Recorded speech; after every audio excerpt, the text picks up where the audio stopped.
ფილმი ქართულად გახმოვანდა დიდი დიღმის 100,000 მოწამის სახელობის ტაძრის სამრევლოს თანადგომით. დოკუმენტური ფილმი და ამ დისკის შიგთავსი განკუთვნილია მხოლოდ კერძო ჩვენებისათვის. აკრძალულია მისი რეპროდუცირება, გაქირავება, საჯარო ჩვენება ან ეთერში გადაცემა საავტორო უფლებების მფლობელის ნებართვის გარეშე.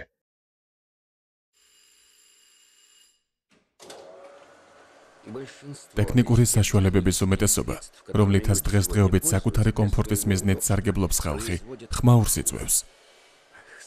გაუთავებელი ხმაურით ადამიანებმა მშვიდი ბუნება ჭკუიდან გადაიყვანეს. მთელი ამ ტექნიკით მათ ისთან შეცვალეს და თან მოშალეს. არადა როგორი სიჩუმეს უფევდა ადრე.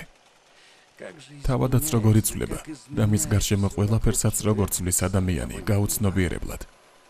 დღეს ყველა მიეჩვია ხმაურით ცხოვრებას. მრავალ თანამედროვე ბავშვს შეუძლია და მოსწონს ერთდროულად კითხვა და როკ მუსიკის სმენა. მათ სწორედ მუსიკის თანხლებით კითხვა მოსწონთ მეტად ვიდრე სიჩუმეში. ისინი შფოთსა და არეულობაში უფრო მშვიდად გრძნობენ თავს, რადგან ასეთი მდგომარეობა უკვე გამჯდარია მათში. ყველგან რაღაც ხმა ისმის. აი მოусმინეთ, გესმით ეს განუწყვეტელი ვუ ვუ ვუ. დაფებს ხერხავენ ვუ, აშალაშინებენ კვლავ ვუ. კაცს ერთი ხვრელის გაკეთება უნდა ლურსმნისთვის და კვლავ რაღაც ხმაურიან მივცრთავს. რისთვისაა ეს წყლის ნახვა? არადა მას ეს უხარია კიდეც. მეტიც, ამაყობს ამით. ერთი ყლუპი სუფთა ჰაერის ჩასასუნთქად ელექტროვენტილატორს რთავს და მის გუგუნს ისმენს. მალე ადამიანების უმრავლესობა დედამიწის თავზე თვითმფრინავებით იტრიალებს. მიწაქე მაინც ცოტათი ახშობს ხმაურს, ჰაერში კი ისეთი ამბავი დატრიალდება, ღმერთმა დაგვიფაროს.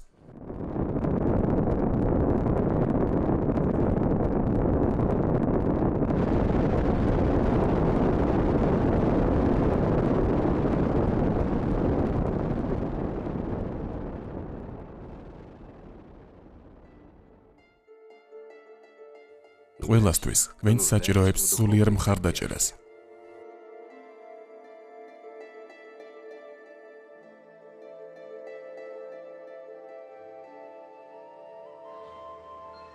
ფილმების ეს სერიალი ათონელ ბერდიდ მამა ექვთიმეს მიმართ იღუმენ კვიპრიანეს მიერ გამოხატული მორჩილების შედეგია, რომელმაც მას ღვთელმონაზონ ისააკის მიერ 2004 წელს მამა პაისი ათონელის ცხოვრებისა და მოღვაწეობის შესახებ დაწერილი წიგნის ეკრანიზაცია შესთავაზა.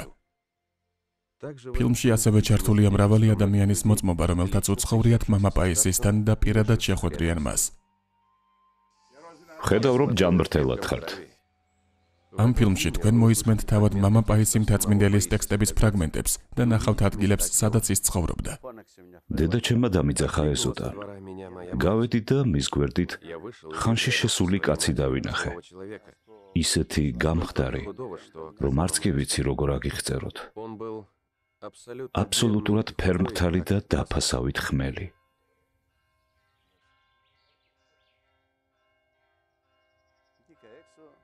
მასთან მივედი.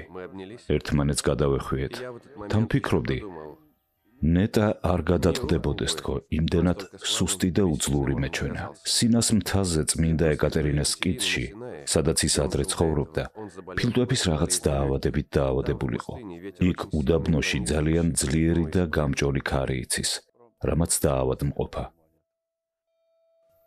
გადავწყვიტეთ წაგვეყვანა და სანატორიუმის საავადმყოფოში დაგვეწვინა, სადაც ოპერაცია გაუკეთეს და ფილტვის ნაწილი მოკვეთეს.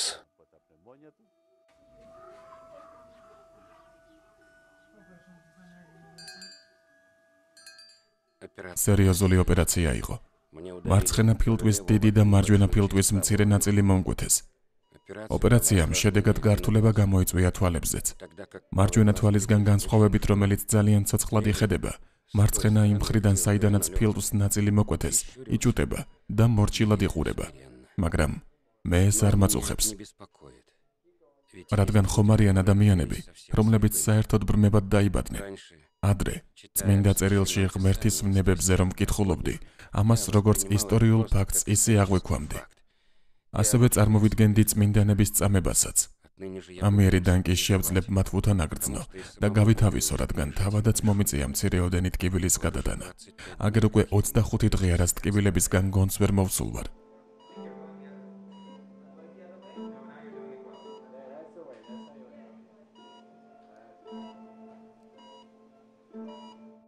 როგორც ბერდიდის ავადმყოფობის ისტორიიდან ამონაწერით ირკვევა, ის იმყოფებოდა სტაციონარულ მკურნალობაზე, ჩრდილოეთ საბერძნეთის ფილტვის დაავადებათა ცენტრში, 1966 წლის 15 დეკემბრამდე, დიაგნოზით მარცხენა ფილტვის ქვედა ნაწილის ბრონქოექტაზი.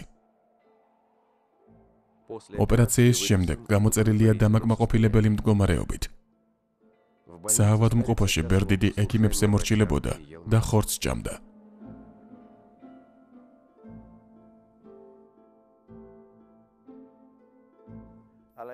მაშინ რაღაცეების გარკვევა მინდოდა და ვეკითხები. მამაო, როგორ უნდა ვილოცო თუ ვინმეს დახმარება მინდა? ღმერთისგან შეწევნა ვითხოვო? აი რა მიპასუხა. თუ ვინმეს დახმარება გსურს, ვინც უძლურებაშია, ავადა ან რაიმე საჭიროებას განიცდის, ასე ილოცე. ღმერთო, გამინაწილე მისი ტკივილი. ან ავადმყოფობა. ხოლო მას შეუმსუბუქე. იმ მომენტში შეიძლება ითქვას ლამის დავბრკოლდი.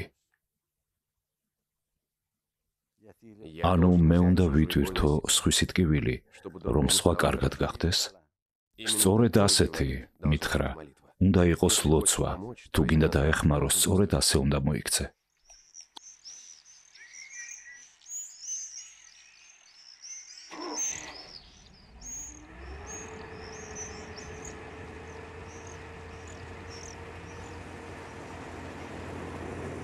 გემზე, როდესაც ათონზე ვუბრუნდებოდი, ძალიან დიდი ხმაურია ხოლმე. და ამიტომ სადმე კუთხეში ვჯდები, რომ არ შემაწუხონ. თავს ვიკატუნებ თითქოს მეძინოს, ვხუჭავ თვალებს და ვიწყებ გალობას. რას აღარ ვგალობ? თან გემის ძრავის გუგუნიც, როგორც დაბალი ბანი ძალიან უხდება ფსალმონთა გალობას.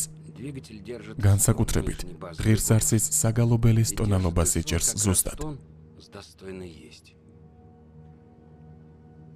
მისი ხმა ყველაფერს ერგება. მე გონებაში ვგალობ, თუმცა საქმეში გულიც მონაწილეობს.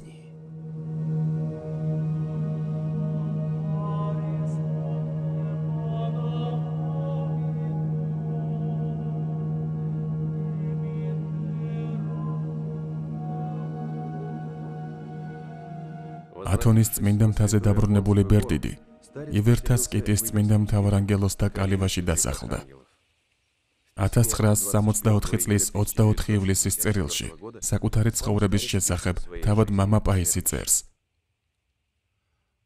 ღვთისმადლით, უდაბურ ივერთას კიტში კალიბა ავიღე. აქ ყველაფერია მდუმარე ცხოვრებისთვის. სკიტის 15 კალივიდან დასახლებული მხოლოდ 7-ია. შაბათ-კვირას სკიტის ცენტრალურ ტაძარში ვიკრიბებით მხოლოდ ლიტურგიისთვის. დანარჩენ მსახურებებს ჩვენ თვითონ ვმსახურობთ კალივებში. ბევრს ვევედრებოდი ღმერთს, რომ მარტო დავრჩენილიყავი. მაგრამ ვატყობ, რომ მისი ნება ჩემი საძმოსთან ერთად ყოფნა. ჩემს მოძღვართან, რუს მოღვაწე მამა ტიხონთან ვიყავი, რომელმაც მითხრა, რომ უნდა მივიღო ისინი, ვისაც ჩემთან ერთად ცხოვრება მოუნდება. ერთადერთი, რაზეც კურთხევა მომცა, იყო, რომ ოდნავ მოშორებით სულ პატარა კელია ამეშენებინა, რათა ცოტაოდენი მდგომარეობის საშუალებაც მომცემოდა.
მინდა ერთი ისტორია მოგითხროთ. კაფსარაში ყოფნისას მამა პაისის მახლობლად დაახლოებით 9 საათის სავალ მანძილზე მამა ამფილოქი, ამჟამად სერბეთის ეკლესიის ჩერნიგორიისა და პრიმორსკის მიტროპოლიტი ცხოვრობდა. იმ დროს მამა ამფილოქი ათენის უნივერსიტეტის დოცენტი გახლდათ. ცხოვრების რაღაც მომენტში განცალკევებულ კელიაში დაყუდება გადაწყვიტა მამა პაისისთან ახლოს.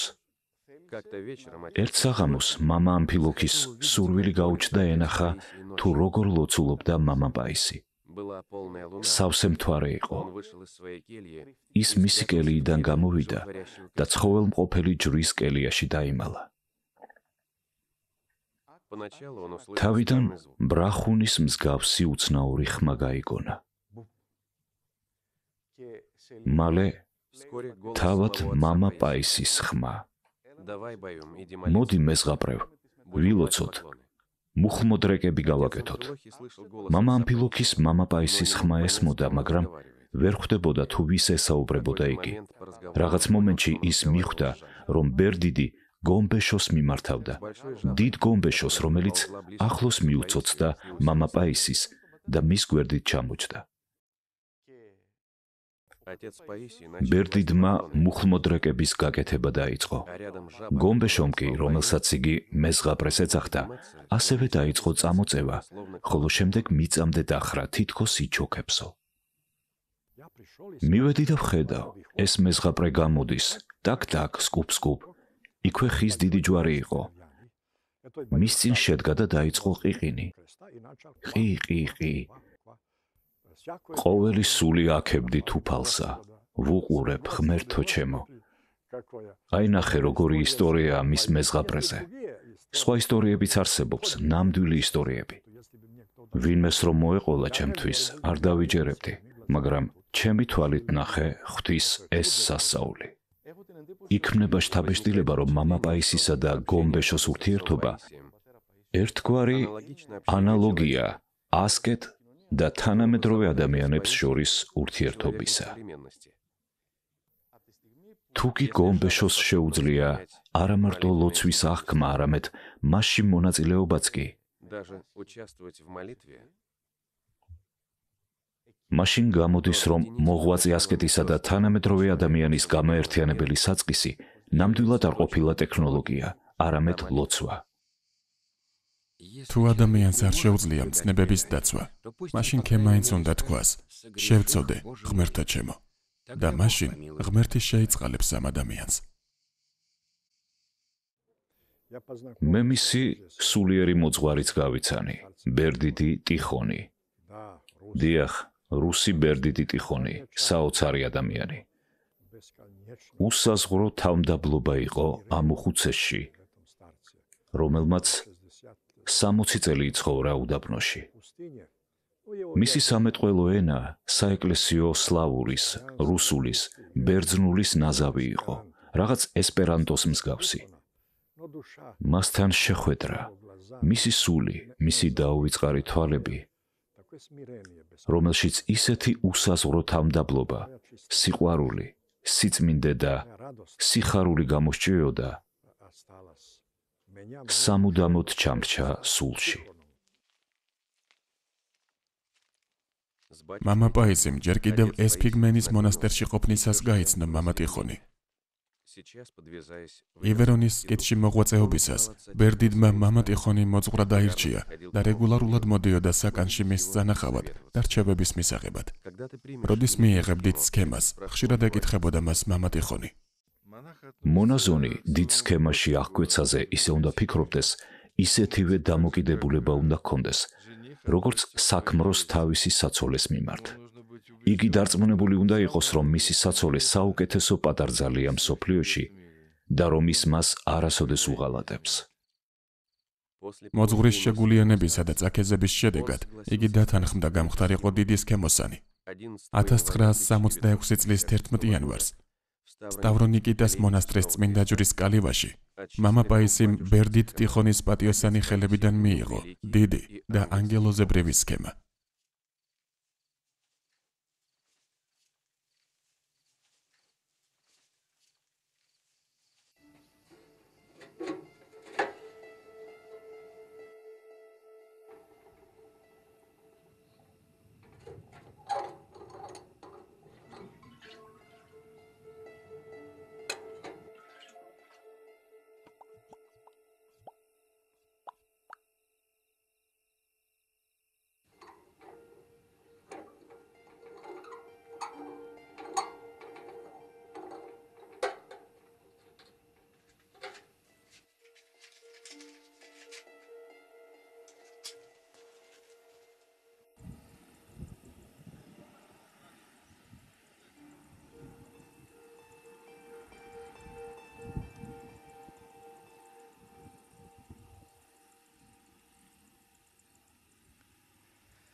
მამა პაისი ჩვენს მონასტერში მოვიდა.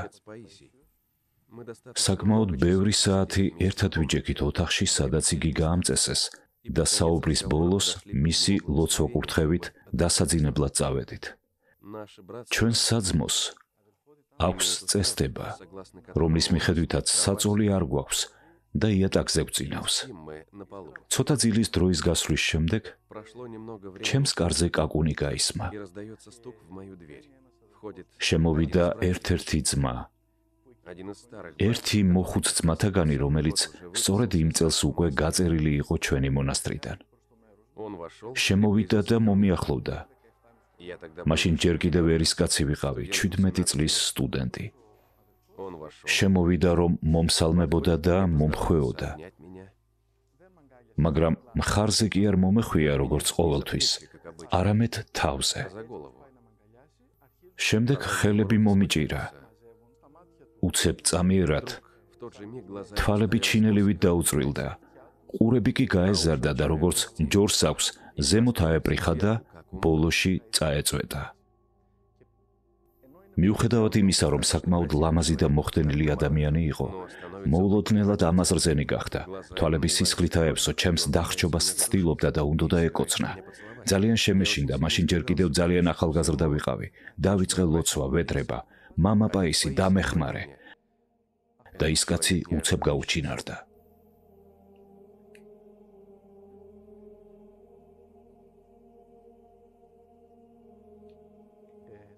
როგორც გითხარით, ის ძალიან სიმპათიური ბერი იყო, მაღალი და მოხდენილი. ლამაზი ხმა ჰქონდა. ის ძალიან უყვარდათ საძმოში. მაგრამ შემდეგ მან რაღაც გააკეთა უხუცესის კურთხევის გარეშე და საბოლოო ჯამში მონასტერი დატოვა. გავიდა წლები. რაღაც მომენტში, შემთხვევით, ჩვენს იღუმენთან, მამა ემელიანესთან მომიხდა საუბარი და მან მითხრა: იცი, მას ბოროტის სული დაეპატრონა და დემონად იქცა.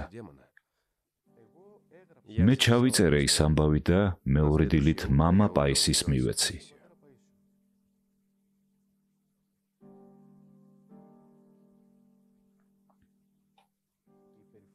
სიამაყე, ეგოიზმი, ტრაბახი, რომლითაც ყველა იტანჯება, მათ შორის პირველ რიგში მეც, დემონებთან მიმყვანებელია. იმავდროულად დემონებიც კი პატივს სცემენ და ეშინიათ ღმერთის და როგორც წმინდა წიგნებშია ნათქვამი, დემონიც კი მოწმობს ღმერთის შესახებ. ამიტომ ჩვენს დროში, როცა სამყაროს დემონები მართავენ, ჩვენი მიზანია ღვთის ხალხთან, ეკლესიაში დაბრუნება. დემონი ძალიან მზაკვარია და როგორც წესი, იყენებს იმ საგნებს, იმ ადამიანებს, რომლებიც ჩვენ გვიყვარს, რათა შემოაღწიოს ჩვენში და ზიანი მოგვაყენოს. ასე დაემართა იმ ბერსაც, რომელიც ერთ-ერთი ყველაზე საყვარელი იყო მთელ საძმოში. სწორედ მისი სახება მიიღო დემონმა, როცა ჩემს დასახრჩობად მოვიდა. სიბნელის შავი ძალები უძლურნი არიან. თავად ადამიანები, რომლებიც ღმერთს შორდებიან, აძლიერებენ მათ, რადგან ღმერთთან დაშორებით ადამიანები ეშმაკს საკუთარ თავზე უფლებას ანიჭებენ. მამა ტიხონმა კატუნაკებზე გადასვლა ურჩია. მოძღვრის მიმართ მორჩილება უნდა გამოვავლინო, თქვა მამა პაისი. აიღო საშვებულებო ბილეთი და 1967 წლის 11 ივლისს კატუნაკებზე გადაიხვეწა.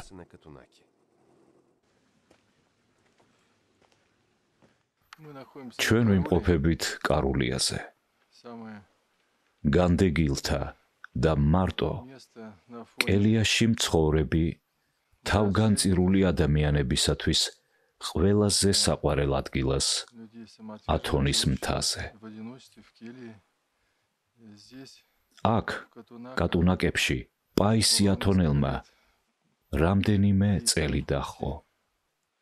იმ ადგილას, სადაც ის დაფუძნდა, არ იყო ნესტი და არც მეზობლები იყვნენ. ირგვლივ სიჩუმე სუფევდა. მისი მდუმარებას მოწყურებული სულისა და ავადმყოფი ფილტვებისთვის სწორედ რომ სულის მოსათქმელი ადგილი იყო. აქ მან გაატარა თავისი ცხოვრების ალბათ ყველაზე ბედნიერი დღეები, რადგან ყოველთვის მარტოობას ეძებდა. სამწუხაროდ ის იქ დიდხანს არ დარჩენილა, ვინაიდან ადგილი იმდენად უკაცრიელია, რომ მომლოცველებს იქ მოხვედრა ძალიან უჭირთ.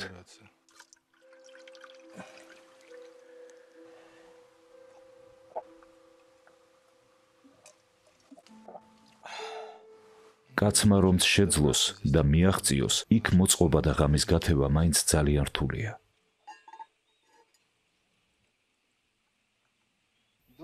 დღემშვიდობისა დამლოცე, იღუმენი კვიპრიანე ვარ. ჩვენ აი აქ ვიპოვეთ.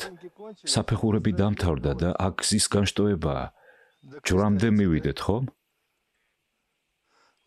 საერთო ჯამში კიდევ ერთი ამდენია სავალი. კი.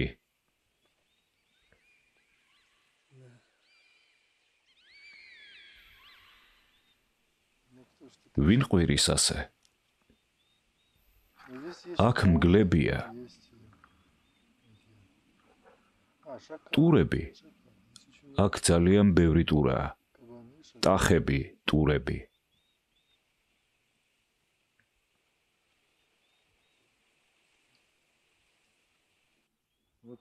აი, ახლა მივუახლოვდებით იმ კელიას და ვიხილავთ იმ ადგილს, სადაც მოღვაწეობდა აქ კარულიაზე ყოფნისას მამა პაისი.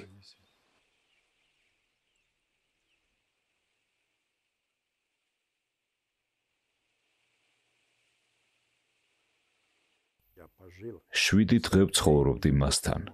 ათონის მთის ძირში, კატუნაკებში, სადაც გახლდათ დაყუდებული, ეგრეთ წოდებულ კელიაში, თავის პატარა კატა ხიონისთან ერთად. ასე ეძახდა. მე ათენიდან ჩაუტანე თევზის კონსერვი, რომელიც დედა იუსტინამ გაუგზავნა მამა პაისის. წესით კონსერვი ჩვენ უნდა გვეჭამა, სანამ იქ ვიქნებოდი, მაგრამ სამწუხაროდ მთელი თევზი ხიონიმ შეჭამა. კატუნაკებიდან ზღვა მოსჩანს. ვიხედებით სხვისკენ და ეუბნება კატას. აჰა ხიონი, ჩვენი იუსტინა კიდევ გამოგიგზავნის თევზით სავსე მთელ ორთქმავალს.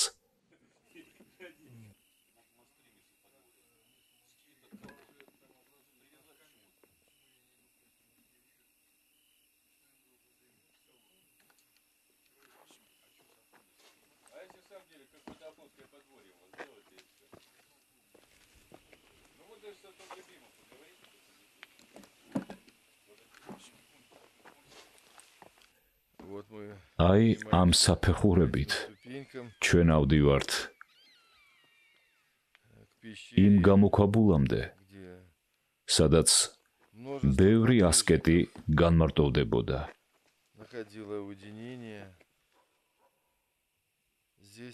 აქ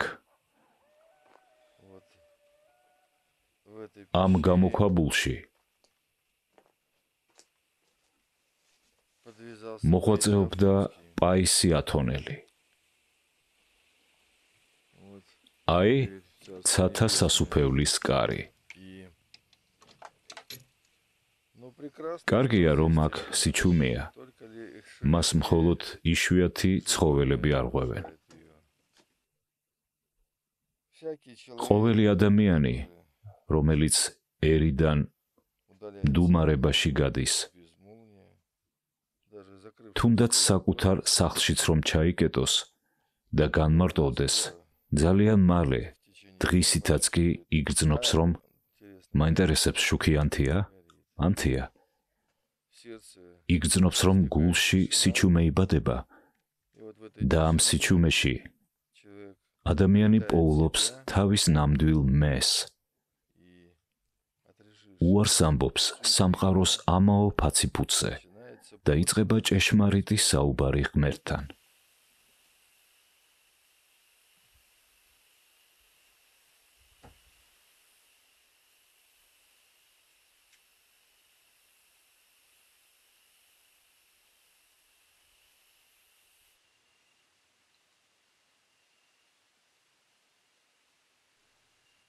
ერთ ღამეს, როცა იესოს ლოცვას ვამბობდი, დიდი სიხარულით აღვივსე. ლოცვა გავაგრძელე და უცებ, ჩემი კელია ოდნავ მოლურჯო ელფერის მქონე თეთრი შუქით განათდა. გული მხიარულად ამიჩქარდა. მზის ამოსვლამდე გავაგრძელეს კვნილზე ლოცვა. რა კაშკაშა იყო ეს შუქი. მზის შუქზე უფრო კაშკაშა. მის გარშემო ყველაფერი ბუნდოვანი ხდებოდა. მზეს ვუყურებდი და ფერმკრთალი მეჩვენებოდა, როგორც მთვარის შუქი სავსე მთვარეზე. დიდი ხანი ვხედავდი ამ სინათლეს. მერე კი, როცა გაუჩინარდა და მადლის შემცირდა, ნუგეშს და სიხარულს ვეღარაფერში ვპოულობდი. ერთი მდგომარეობიდან მეორე უმდაბლეს საფეხურზე უეცარი გადასვლის შედეგად თავი ცხოველად ვიგრძელი. ვცდილობდი მეჭამა და წყალი დამელია. ხელსაქმე მეკეთებინა და თავს ცხოველად ვგრძნობდი. მონათხრობია 1984 წლის 23 ივლისს კატუნაკებზე, იპეტევსკის კელიაში მომხდარი მოვლენების შესახებ.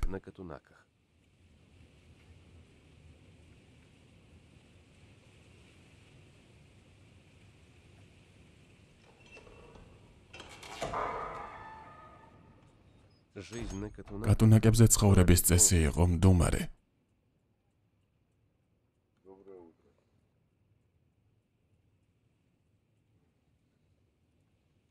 უზრუნველი და უპოვარი. ბერდიდი ხელსაქმით იყო დაკავებული. ის კვიპაროსის ხის დაფებზე ჯვარცმას და ჯვარცმასთან მდგომ ღვთისმშობელსა და იოანე ღვთისმეტყველს კვეთდა. ამ ხატების მცირედ ნაწილს ყიდდა, რათა თუნდაც სულ მცირე სახსარი ჰქონოდა თავის გასატანად. ხოლო უმეტეს ნაწილს ევლოგიად, ანუ კურთხევად არიგებდა. კი, მაგრამ აქ ხომ არავინ კავდება ხელსაქმით, ხომ არავინ კვეთავს. აი მამა პავლე, მასთან მთელი ათონიდან მოდიან მაგისთვის. დიახ, ზუსტად. ერთხელ, როცა ისევ მასთან ვიყავი, მიყვება. იცი, მამაო ამფილოქი, მაშინ უკვე მღვდელმთავარი ვიყავი. ჩვენ ცოდვილი ხალხი ვართ. უკვე 6 თვეა ათონზე წვეთი წვიმა არ მოსულა. ყველაფერი გადახმა. წყალი არ არის. რამდენიმე დღის წინ ერთი საწყალი გველი მოცოცდა და წყალი მთხოვა.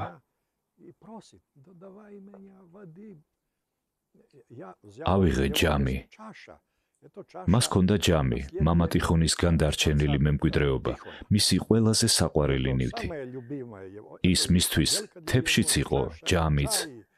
ჩაისვამდა თუ რამე სჭამდა ყველაფერი იმ ჯამიდან. შევავსე და მივეცი. საბრალო სვამდა და სულ დალია. და როდესაც მორჩა, აღიმართა და აი ასე თავს ხრიდა. მადლობა შენი სიყვარულისთვის და ნელ-ნელა წავიდა. წმინდა მთაზე ერთხელ ჯვრით მსვლელობით წვიმის სათხოვნად წავიდნენ და წვიმის ნაცვლად ხანძარმა იფეთქა. არ შეიძლება ჯვრითმსვლელობაზე ისე წასვლა, როგორც სასეირნოდ. ტკივილი და თანაგრძნობა უნდა გაჩნდეს. შეიძლება კი რომ რაიმე განსაცდელი ან სირთულე არ დასრულდეს, თუ კი ბერები გულით ილოცებენ. მაგრამ მე ვხედავ, მიუხედავად ამ რთული წლებისა, თუ რასული უფლობს მონასტრებში მაინც. რა გვიხარია, მთელი სამყარო იწვის. ერთხელ, ღვთისმშობლის მიძინების დღესასწაულზე, ერთ-ერთი სავანის მახლობლად მუშათა მთელი ბრიგადა ელექტროხერხით დღეს კაფავდა. დასაწყისში ერთი ნაჭერი ღრუბელიც არ იყო ცაზე, მაგრამ უცაბედად გამოჩნდა ღრუბელი, დაიწყო სეტყვა და ტყის მჭრელების გვერდით ჭექაქუხილი აელვარდა. მეხისგან დღეს ცეცხლი გაუჩნდა და მუშები ისე შეშინებული გაიქცნენ, რომ არავისთვის არც კი შეუტყობინებიათ. ისეთი ხანძარი გაჩნდა, რომ მეხანძრეებს ჩაქრობი საეშინოდათ. სახანძრო დაცვის თვითმფრინავები თითქოს უფრო ახელებდნენ ხანძარს. მერე ვიტყვით, ეშმაკის ბრალიაო. სინამდვილეში კი, ჩვენ თავად არ ვაძლევთ უფალს საშუალებას, რომ დაგვეხმაროს. იმ დღეებში მუშაობისას, როცა საეკლესიო წესგანგებით მუშაობა არეგების, ეშმაკს ვაძლევთ უფლებას ჩვენს თავზე და ისიც საწყისშივე ახდენს ჩარევას იმ საქმეებში, რომელსაც ჩვენ ვაკეთებთ. და როგორ ფიქრობთ, რა მოხდა? შემდეგ კვირას ტყეში ისევ გაისმა ელექტროხერხების ზუილი. ამჯერად ტყის საკაფად ხის მჭრელთა 2 ბრიგადა გავიდა. ცუდია, როცა არ გვესმის, რომ თუ ჩვენ კვირა დღესა და დღესასწაულებზე ვკაფავთ დღეს, მაშინ ხანძარიც რისხვაა ღვთის. უკვე ავავსეთ ღვთის მოთმინების ფიალა. ეს კადრები საბერძნეთშია გადაღებული. ხალხი ქალაქების ქუჩებში გამოვიდა ათანასიადის ნოვოსის ეგრეთ წოდებული სასახლის მთავრობის გადადგომის მოთხოვნით. ამ დღეებში გადაწყდება საკითხი, გააგრძელებს საბერძნეთი დემოკრატიის გზით სვლას თუ რეაქციონერები მოახერხებენ წაართვან ხალხს მათი მონაპოლარი. ის მთელს მსოფლიოზე წუხდა. მე ეს მთელი არსებით შევიგრძენი. მისი ტანჯვა, მისი ჯვარცმა, მისი ზრუნვა მთელი სამყაროს გადარჩენისთვის. მისი თავგანწირვა მთელი სამყაროსთვის. მას ეუბნებოდნენ, რატომ არ ხდები მღვდელი? ადამიანებს სულიერად დაეხმარებოდიო. ის კი მეუბნებოდა, რა უნდათ? პატარა სამრევლოთი უნდათ, რომ შემომფარგლონ. რომ აქ ჩემთვის, არადა ჩემთვის ისედაც მთელი სამყაროც პატარაა, მთელი სამყაროს ტანჯვა.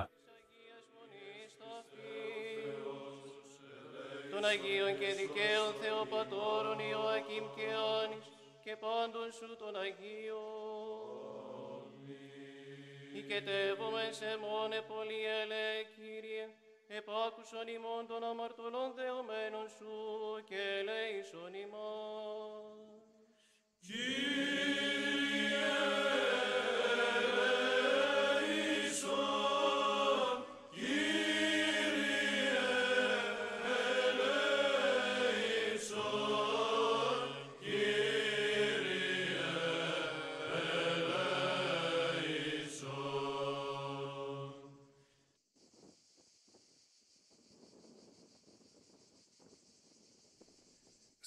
მამა პაისის რუსი მოძღვარი, მამა ტიხონი აღსასრულის პირას იყო. მან გარდაცვალებამდე 10 დღით ადრე, მამა პაისის მის კელიაში გადასვლას თხოვა. მამა პაისი წერდა, ეს ბოლო 10 დღე, რომელიც მის გვერდით გავატარე, ღვთის უდიდესი კურთხევა იყო ჩემთვის, რადგან არასდროს მიმიღია ამდენი სარგებელი. მე ხომ მომეცა საშუალება ცოტა ხნით მეცხოვრა მისი ცხოვრებით და უფრო მეტად ახლოს გამეცნო ის. ბოლო ღამეს მას 3 საათის განმავლობაში განუწყვეტლად ედო ხელები ჩემს თავზე. მაკურთხებდა, ბოლოჯერ მეამბორებოდა და მსახავდა პირჯვარს. ბერდიდი ტიხონი 1968 წლის 10 სექტემბერს გარდაიცვალა. მან წინასწარ შეიტყო მისი გარდაცვალების შესახებ და საკუთარი ხელით მოიმზადა საფლავი. კეთილ მორჩილს, ტკბილ პაისის, როგორც მან უწოდა, ბერდიდმა დაუტოვა კურთხევა და პირობა, რომ ყოველწლიურად მოინახულებდა. მე და შენ შვილო, უთხრა მამა ტიხონმა. ჩვენ გვექნება ძვირფასი სიყვარული ოკონისამდე. მამა ტიხონმა უთხრა: აჰა შვილო, თუ ჩემი სიკვდილის შემდეგ აქ ჩემთან დარჩები,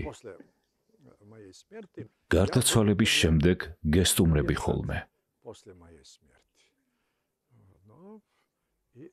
ვეკითხები მამა პაისის, შეასრულა თუ არა ბერდიდმა ტიხონმა დაპირება. პასუხობს: ძალიან, როგორ თქვა რუსულად, ცნობის მოყვარე ხარ. გარეგნულად, ბერდიდის ცხოვრება ასე მიდიოდა. საღამოს მას 2-3 საათი ეძინა. დაახლოებით შუაღამისას ადგებოდა და შუაღამიან მსახურებას აღასრულებდა. დილით გათენებამდე ცოტას დაისვენებდა. დღესით თუ მნახველები არ ყავდა, ხელსაქმით იყო დაკავებული. ჭედურ ხატებსა, ნაჯვრებს აკეთებდა. დარჩენილ დროს უთმობდა სულიერი წიგნების გულდასმით კითხვას, ლოცვას და უამრავ წერილზე პასუხის გაცემას, რომლებშიაც ხალხი მის ლოცვით შეწევნას ითხოვდა და სხვადასხვა კითხვას უსვამდა. ერთხელ ელპიდა მეუბნება: იცი, წერილი მივიღე წმინდა მთიდან, ჩემი დეიდაშვილისგან. ეს გოგონა მამა პაისის დეიდაშვილი იყო. ეს ძალიან მნიშვნელოვანი წერილია. რაზეა ის ელპიდა? სხვა რამეებთან ერთად, რასაც ის სულიერი რჩევების სახით მწერს, აი ასეთი სიტყვებით წერია: აქ ელპიდა, წმინდა მთაზე, ჩვენ მკაცრად ვიცავთ მდუმარებას და არაფერს ვსაუბრობთ გარდა იმისა, რაზეც კურთხევა გვაქვს. არის კი ამაზე კურთხევა. ამ სიტყვებმა ჩემზე ისეთი შთაბეჭდილება მოახდინა, რომ დღემდე ვინახავ გულში. ბერდიდი დღეში რამდენიმე საათი წერდა, თუმცა წერილები სულ უფრო მატულობდა და ამიტომ სადღაც 1977 წლიდან ბერდიდმა გადაწყვიტა აღარ ეპასუხა მათზე. გამონაკლის მხოლოდ გადაუდებელი და ძალიან სერიოზული შემთხვევები წარმოადგენდა. თუმცა ლოცვა იმ ადამიანებზე, რომლებიც წერილებს უგზავნიდნენ, არასდროს შეუწყვიტავს. პირიქით, წერილებზე პასუხების წერა იმისთვის შეზღუდა, რომ მეტი დრო დარჩენოდა ლოცვისთვის, რასაც მონაზვნის მიერ სამყაროსთვის აღსრულებულ ყველაზე მნიშვნელოვან საქმედ მიიჩნევდა.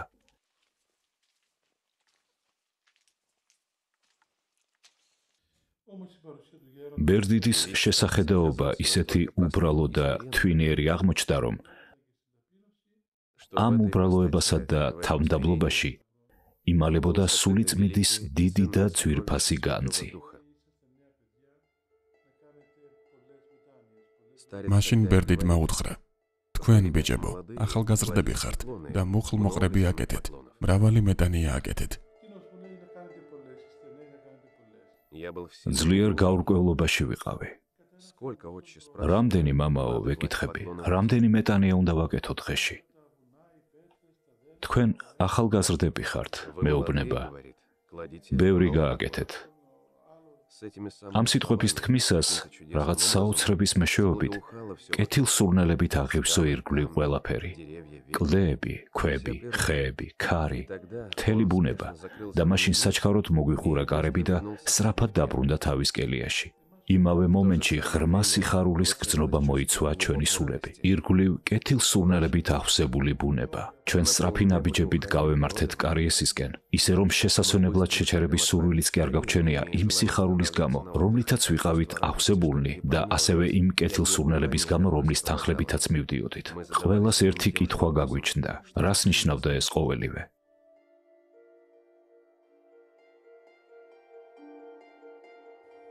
პატიოსანი ჯვრის კელიაში ცხოვრებისას, ბერდიდმა შემდეგი მოვლენა განიცადა. ამის შესახებ 1978 წლის 27 ოქტომბერს ასე მოყვა. ერთხელ მრავალი საათი ვლოცულობდი ფეხზე მდგომი და არათუ დაღრილობას არ ვგრძნობდი. პირიქით, გამოუთქმელი, იმდენად დიდი სიხარულით ვიყავი აღოსილი, რომ ლოცვის შეწყვეტა არ მინდოდა. სურდა ლოცვა რაც შეიძლება დიდხანს გამეგრძელებინა. კელიაში წავედი სქელის სარტყელის მოსახვევად. თუმცა სარტყელის ხელში ნორმალურად აღებაც კი ვერ მოვასწარი, რომ იატაკზე დავეცი და გორგალივით დავეხვიე. ამდენი საათი ღმერთს ვეჭირე. და როდესაც მოვინდომე, რომ ჩემი ადამიანური ძალა და მზრუნველობა მიმეშველებინა მისი ძალისთვის,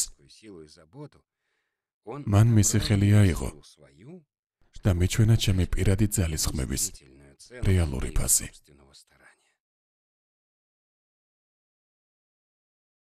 ერთ დღეს ბერდიტთან ხიბლში მყოფი ბერი მივიდა. მან საკუთარ თავს წესად დაუდო, რომ წყალი არასოდეს დაელია. ხიბლი ძალიან საშინელი დაავადებაა და მისგან გამოჯანმრთელება რთულია. თუმცა დიდი განსჯის უნარის მქონე მამამ ადვილად იპოვა გზა შეცდენილი კაცის დასახმარებლად. მე მას კერძი მივუტანე. რაჰათ ლუხუმი და წყალი ყვებოდა ბერდიდი. ის კი მეუბნება, წყალს არ უსვამ. მივხვდი, რომ ხიბლში იყო და ვუპასუხე. არ გეუბნები, რომ მთელი ჭიქა დალიო. თუ გინდა მხოლოდ ერთი ყლუპი მოსვი. ვიცოდი, რაც მოხდებოდა და წყლით სავსე სათლი მოვამზადე. მართლაც ყველაფერი ისე მოხდა, როგორც ველოდი. მხოლოდ ოდნავ მოსმას რომ აპირებდა, ჭიქა აიღო. გადაჰკრა და ერთი ყლუპით გამოცალა. მერე თითქოს იწვისო, კიდევ ერთი ჭიქა წყალი ითხოვა. შემდეგ კიდევ და ბოლოს თითქმის მთელი სათლი დაცალა. წესს, რომელიც ხიბლში მყოფმა ბერმა დაუწესა თავის თავს, საფუძვლად სიამაყეედო. ცხადზე ცხადია, რომ ამ ეგოისტურ ღვაწლში ის უხილავ დემონურ დახმარებასაც იღებდა. თუმცა როგორც კი ბერი მამა პაისის დაემორჩილა და თავი დაიმდაბლა, დემონური დახმარება შეწყდა და მას თავისი ეგოისტური აღთქმის შესასრულებლად ადამიანური ძალა აღარ იყო.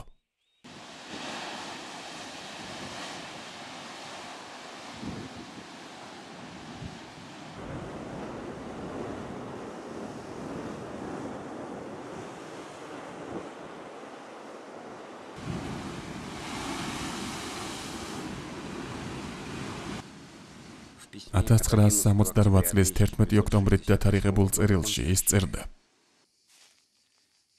სავარაუდოდ თქვენ უკვე გაიგეთ, რომ სამყოფელი და ცხოვრების წესი შევცვალე. უდაბნოს შემდეგ მონასტერში აღმოჩნდი და წინანდელი სრული უზრუნველობის ნაცვლად ახლა საზრუნავებითა და პასუხისმგებლობებით ვარ დატვირთული. იმედი მაქვს ილოცებთ, რომ ეს მოვალეობა დროში არ გაიწელოს და კვლავ შევძლო ჩემს თავში გაფანტული შინაგანი ადამიანის პოვნა.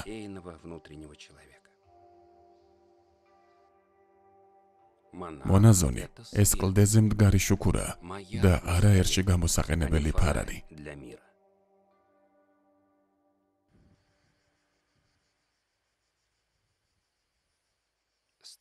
ბერდიდი ყვებოდა. სტავრონიკიტას მონასტერში ვიყავი. საღამო იდგა.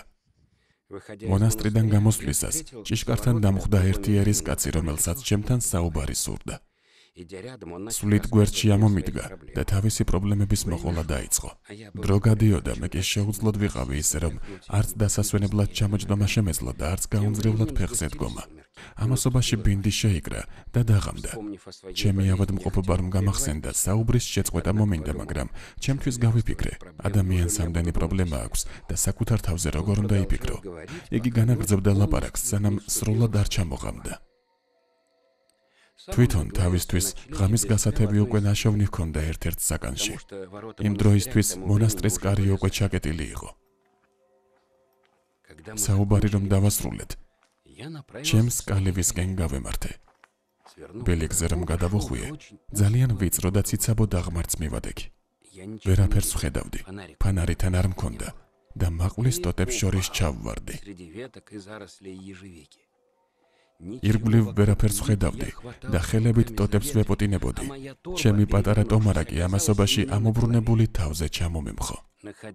ასეთ მდგომარეობაში მყოფმა გავიფიქრე, ვერაფერს ვიზამ. მოდი მწუხრს ვილოცებთქო და წმინდა ღმერთო დავიწყე. უცბად ყველაფერი ძლიერმა შუქმა გაანათა. ჩემს ირგვლივ დღესავით გაჩახჩახდა. მივხვდი, სადაც ვიყავი და ბილიკზე ავედი. სინათლე ირგვლივ ყველაფრის ნათებას განაგრძობდა.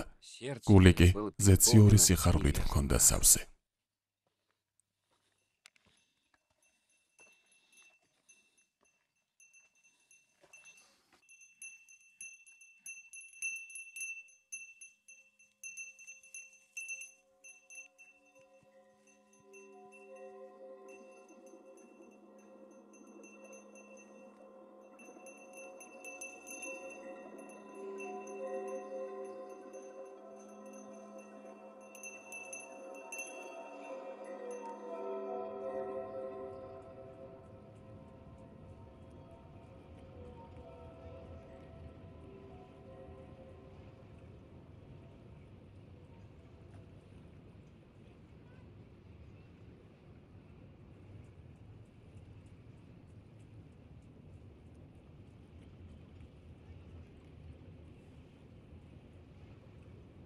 მას შემდეგ რაც მამა პაისი ახალგაზრდა საძმოს მონასტრული ცხოვრების დალაგებაში დაეხმარა, მდომარებისთვის ბერდით ტიხონის კალივაში განმარტოვდა.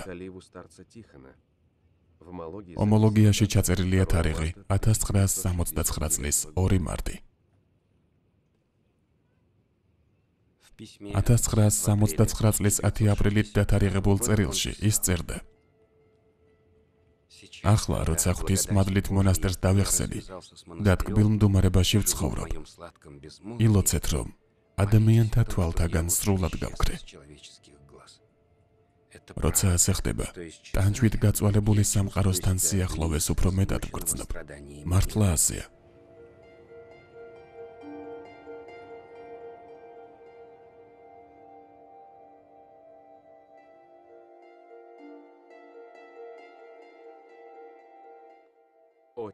მამაო, აქ რით ხარ დაკავებული? კითხა ბერდით სულიერი ცხოვრების საკითხებისადმი გულგრილმა კაცმა. ჭიანჭველებს თვალს ვადევნებ, რომ არ იჩხუბონ, უპასუხა მან. სხვა დროს, როცა ამგვარმა ადამიანებმა ჰკითხეს ბერდიც, თუ რას აკეთებდა ღამით, მან ვარსკვლავებზე მიუთითა და უპასუხა: როგორ თუ რას ვაკეთებ, ყოველ საღამოს ცაზე კანდელების ანთების მორჩილებას აღვასრულებ.